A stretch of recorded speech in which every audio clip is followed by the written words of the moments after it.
Hello, how are y'all? Welcome to Psychology of Emotion.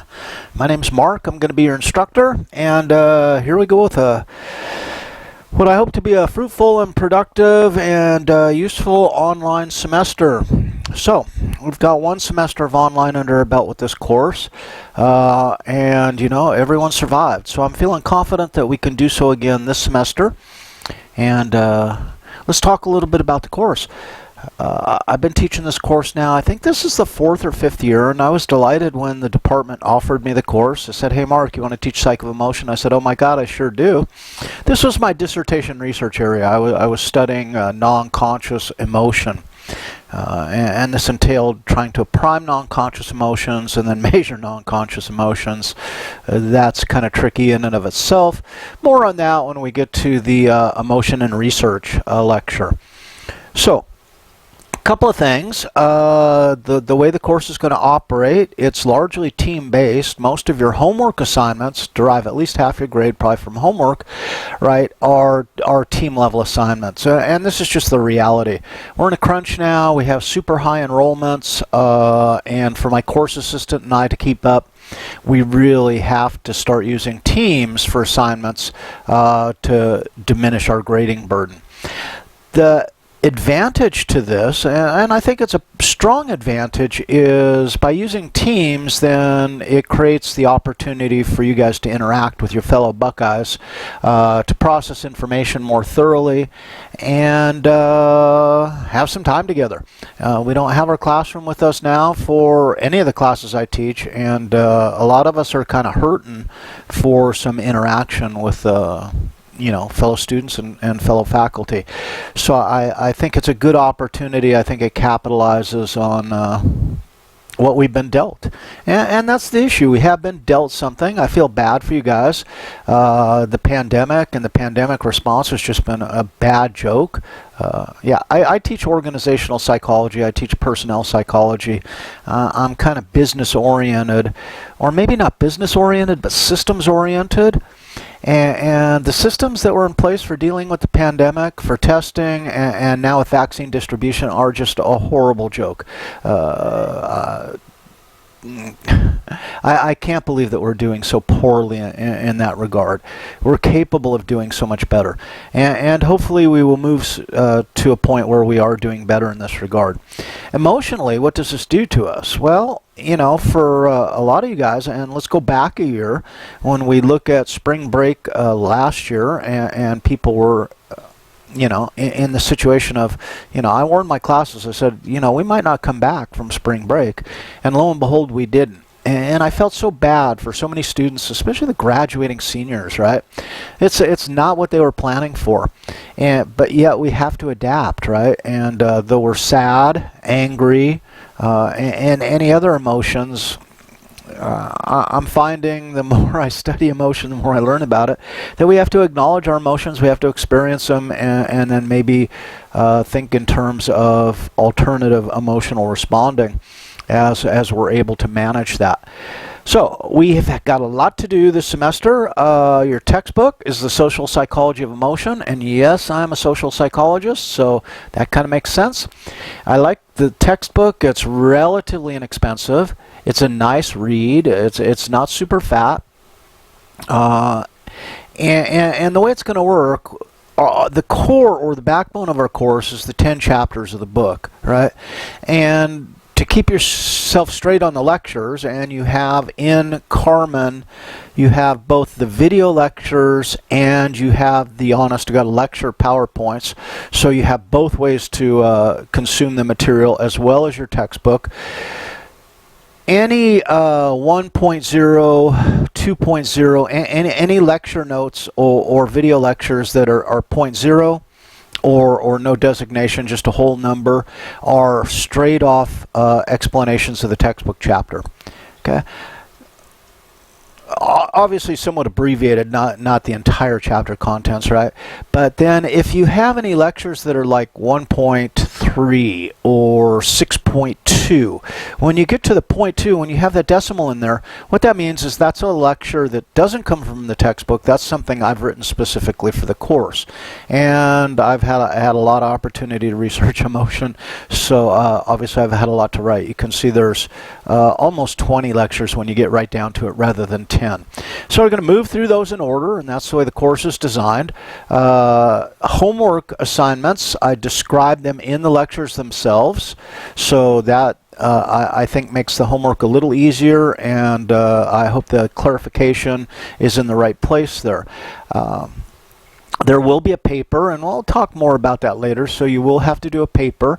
I have 5 paper topics for you to choose from, and they have different due dates, but we'll get around to that in time. The quizzes vary in their point total, and we'll have online quizzes. So you'll take your quizzes on Carmen. If, let's say, the quiz was due tonight at 11:59 p.m., which it isn't, don't panic, but if it was, it would have opened at 9 a.m. this morning, and then you have till 11:59 to do the quiz. So you have this 15, 16-hour window to complete the quiz. Quizzes run from 20 to 30 questions, and there's an hour and 20 minutes to complete the quiz. It's open book, it's open notes, so this is ample time. I've had no complaints from anyone about not enough time. Everyone will have plenty of time, whether you're registered with disability services or not. You got plenty of time, and that's by design. Right? So the only thing I ask is that you do not work with somebody on the quiz, nor do you go to a website like Chegg and get the answers. Right? It's open book, it's open note. You don't need to do that. You can do this on your own. And I am sensitive to this. I sit on COAM, so that's the Committee on Academic Misconduct, and I hear cases all the time. So let's not go there. I don't want to have to sit across from you at that table. It's no fun for anybody, believe me. The topic of emotion is frickin' amazing. No two ways about it. But it's problematic. There's no one who agrees. I mean, there's no universal agreement on the definition of emotion. There's not a universal agreement on how to study emotion. And, you know, some people view that as a downside. I view that as a plus because it's wide open territory. And one of the things that you're going to be doing is developing a model and a definition of emotion as we move through the course. So a lot of different perspectives to entertain. And one thing that the study of emotion and the theories of emotion began with the philosophers, Confucius, the ancient Greeks. All these people spent a lot of time considering, describing, and providing examples for what they believed emotion to be and how emotion operated. And some intrepid souls even went out and said, this is what emotion is for. Wide open territory. So we're really going to immerse ourselves in all these different ideas and all these different opinions. And I think this is kind of the epitome of critical thinking. There's not just one explanation, there's multiple explanations.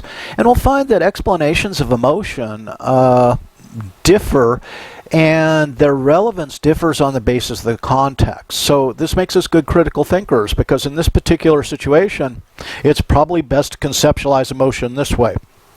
But in another situation, a different conceptualization of emotion might be more useful. So one thing for sure, we will learn more about emotion theoretically. We will also become more aware of our own emotional world and our emotional life. Now, does this mean that if we have emotion problems, then this course will be a cure for it? Certainly not, and let's not look at it that way. First of all, I'm a social psychologist. I'm not a clinical psychologist. So, you know, I randomly assign people to laboratory experiments and then average out their scores per condition.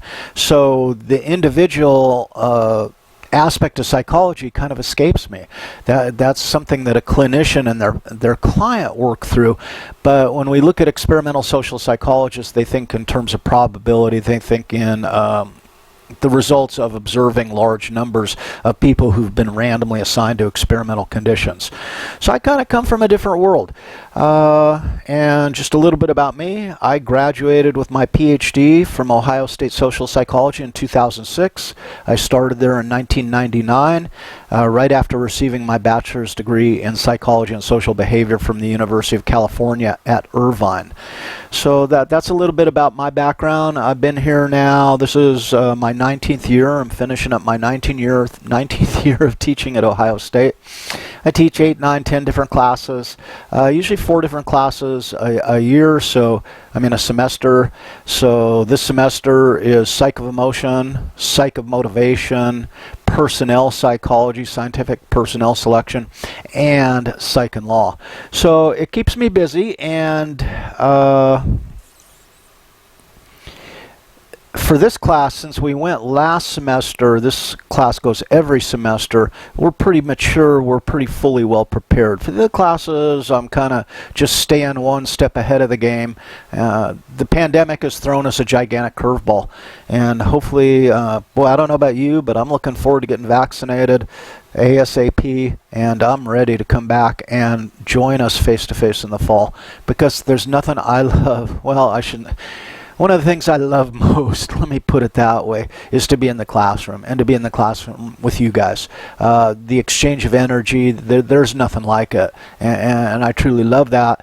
Talking to a camera is a much different world. I imagine you there, but it's not the same. But we'll get a lot of visitors. Here's Hannah. So we'll get a lot of visitors during the lecture.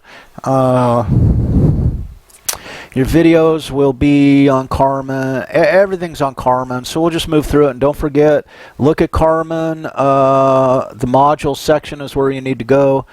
Check out, we have a Zoom meeting once a week, so, and it's not mandatory, so sweat that not, please.